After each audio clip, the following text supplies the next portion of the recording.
साथियों, सबसे पहले आप सब मेरा परिचय लीजिए कि मैं कौन हूँ, मैं कहाँ का रहने वाला हूँ और मेरा नाम क्या है। साथियों, मेरा नाम केशव प्रसाद है। मैं इसी हरदोई का रहने वाला हूँ।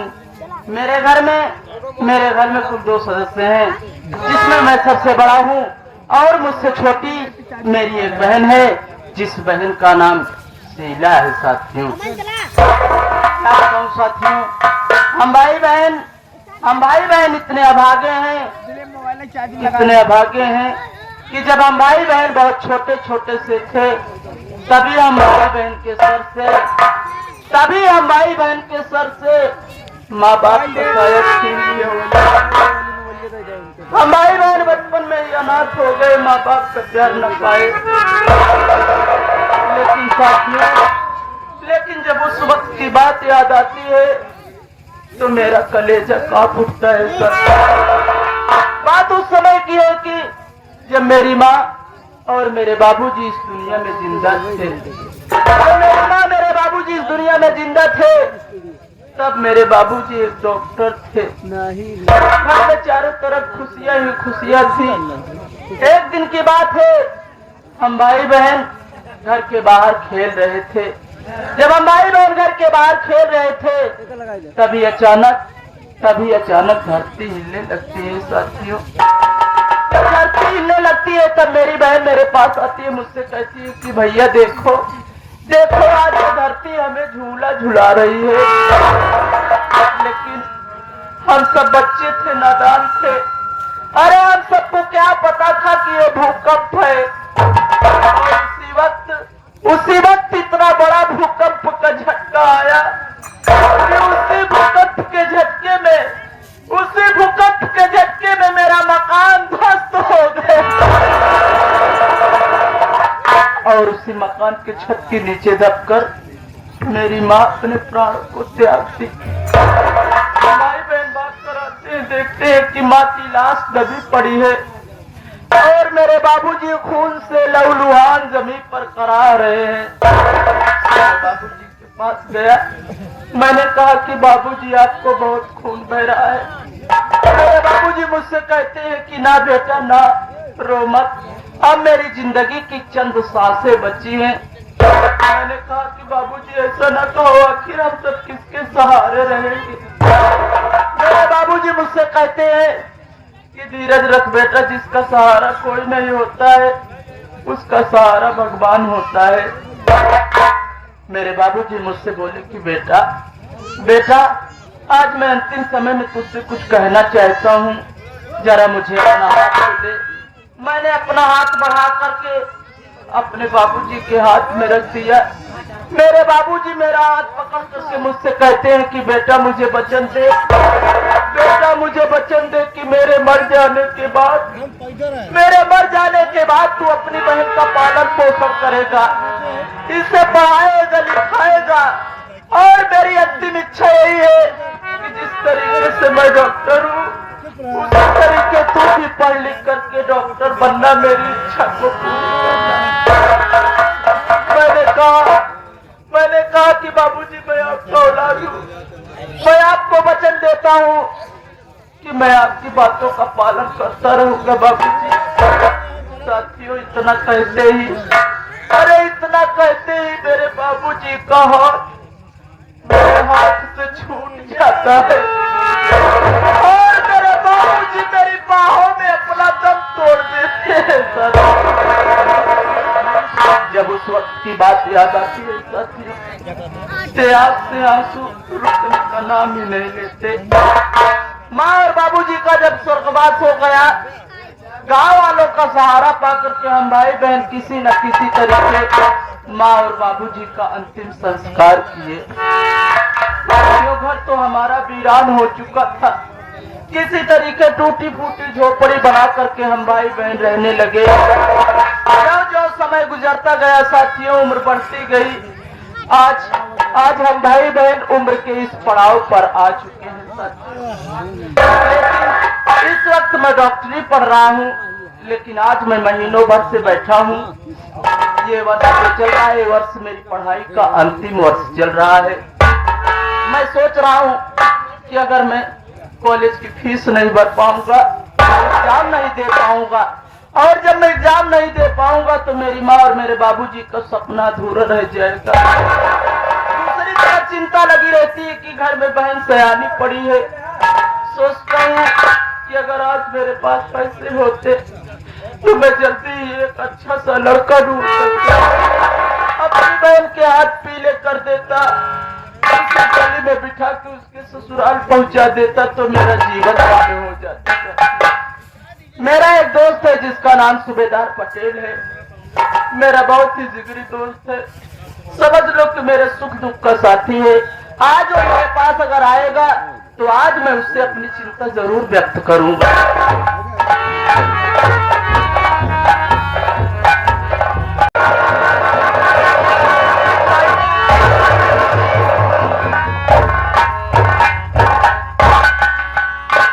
भैया सूबेदार, आज बात क्या है भैया जो आपके आंखों से आंसू गिर रहा है? हाँ सूबेदार, क्या आप अपने इस छोटे भाई से नहीं बताएंगे? भैया जरूर बताऊंगा सूबेदार, आखिर तेरे सिवाय इस बदनसीब का इस दुनिया में है ही कौन?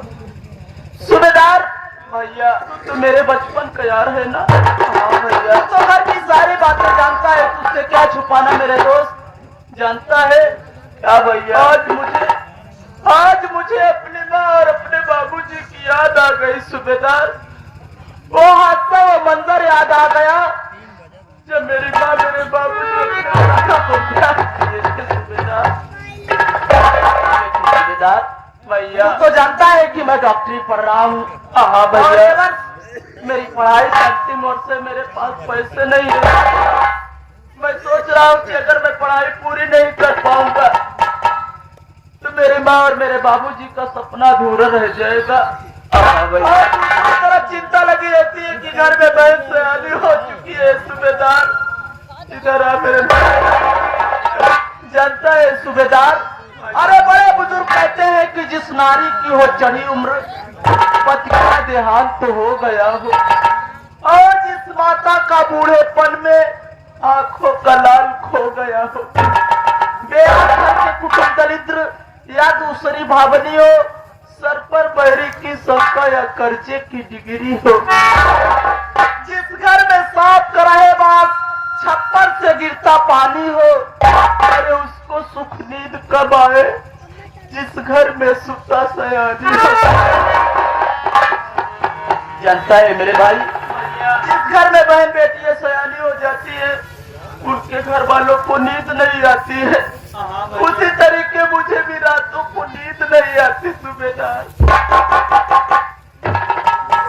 भैया अगर आप मेरी एक बात मानो तो मैं आपसे कुछ कहना चाहता हूँ। क्या कहना चाहता है सूबेदार?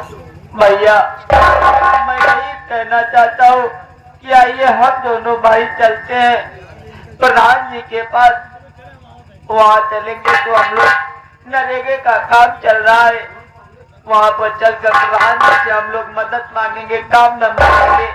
अगर प्रधान जी ने काम दे दिया तो हम दोनों भाई दिन भर मेहनत मजदूरी करेंगे, जो भी पैसा मिलेगा भैया उसी पैसे से आप स्कूल की फीस जमा कर दीजिएगा, और जब आप डॉक्टर बन जाइएगा भैया, पास हो जाइएगा, उसके बाद आप अपने इसी चौराहे पर एक छोटी सी क्लिनिक का दुकान खोल लीजिएगा। जब दुकान आप खोल लेंगे भैया तो जो पैसा आना जाना चालू हो जाएगा तो हम लोग बहन की शादी भी कर देंगे भैया। सूबेदार भैया बड़ा सुंदर विचार है तुम्हारा रे, धन्य है तेरे माँ बाप जो तू जैसे औलाद को जन्म दिया। मैं उनको बारंबार करता हूँ सूबेदार, अगर तू मेरे साथ एहसान करेगा तो मेरा दोस्त तुझसे वादा करता है कि मैं ताउम्र तेरा एहसान कभी नहीं भूलूंगा मेरे भाई। नहीं भैया नहीं, इसमें एहसान की बात नहीं है, एक भाई के काम आता है, एक दोस्त के काम ना आए तो कैसा दोस्त है भाई? ठीक है कि वो दोस्त ही क्या जो दोस्त के काम ना आए। लेकिन सूबेदार भैया तू भी अपने आंसू को पोंछ ले, मैं भी अपने आंसुओं को पोंछ लेता हूँ। बहन गांव में गई है, आती ही होगी, अगर वो देख लेगी तो यही सोचेगी कि मेरे भैया मैंने न रहने पर रोते हैं। रोना मत। ठीक है भैया, लेकिन इधर से आगे हमारे विजय भैया जो कि सफाई कर्मी के कार्यकर्ता, ये उनके, इसलिए सुबह सुबह हो जाएगी ना। कोई बात नहीं भैया, ज्यादा नहीं, 2 लाइन हो जाए छोटा सा।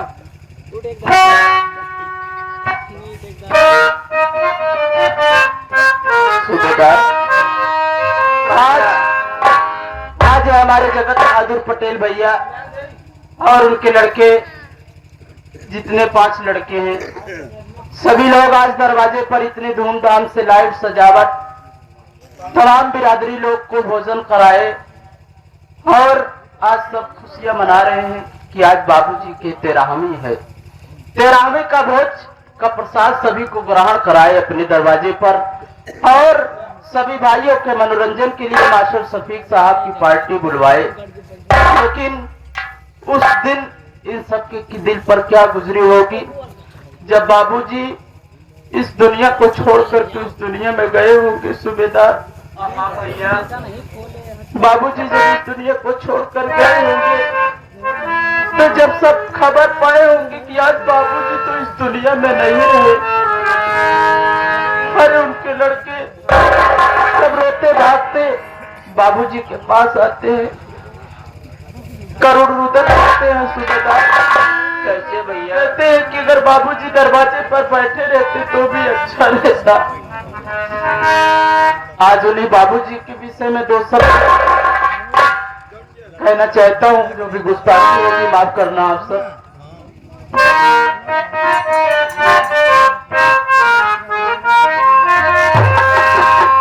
अरे बाबूजी कैले मोरे आई हो,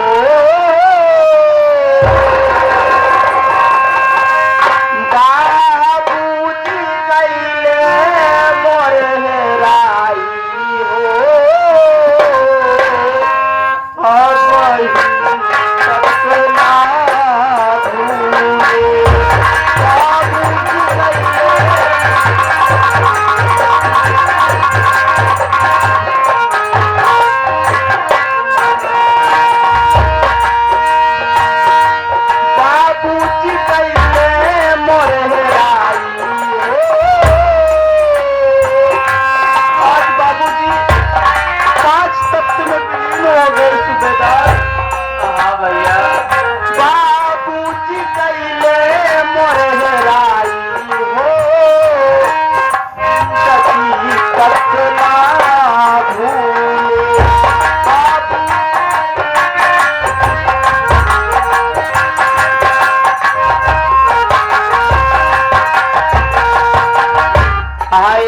हमारे जवाहरलाल भैया जो कि राइस मिल वाले, ये उनकी तरफ से शो गीत को सुनते हुए 51 रुपए का पुरस्कार, दादाजी की आत्मा को शांति मिले, स्वर्ग में उच्च स्थान प्राप्त हो। भैया को बार बार नमस्कार करता हूँ।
सभी इतना के यहाँ खबर गई। बाबूजी के 5 बेटियां थी, जबकि एक बेटी हमारे गांव में ही है, हम सबकी चाची लगती है। जब सबके पास खबर गई, सब रोते भी लगते, दरवाजे पर आती है कि आज हमारे बाबूजी हम सबको इस दुनिया में अकेले छोड़कर चले गए।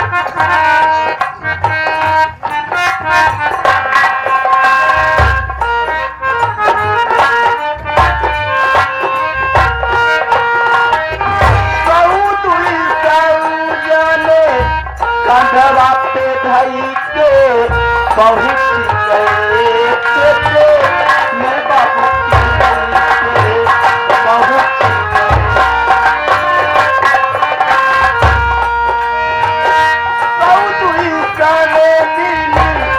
कंधवा पे धई के लइके पहुँच गए।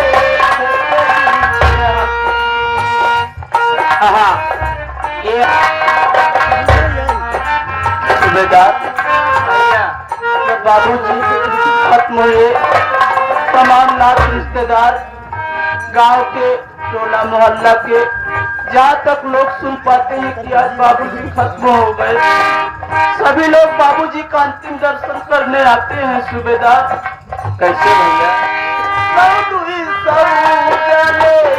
कंधवा पे धई के पहुँच गए।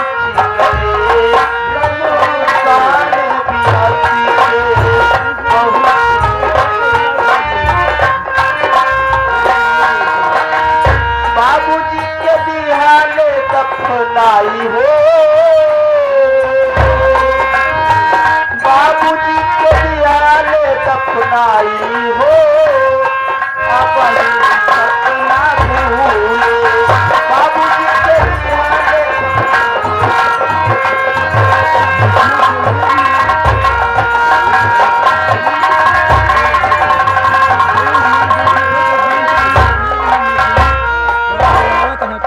सुबेदार भैया समय का अभाव है, बहन आती होगी। सुबेदार हाँ भैया, ये बैठ के इंतजार करते हैं।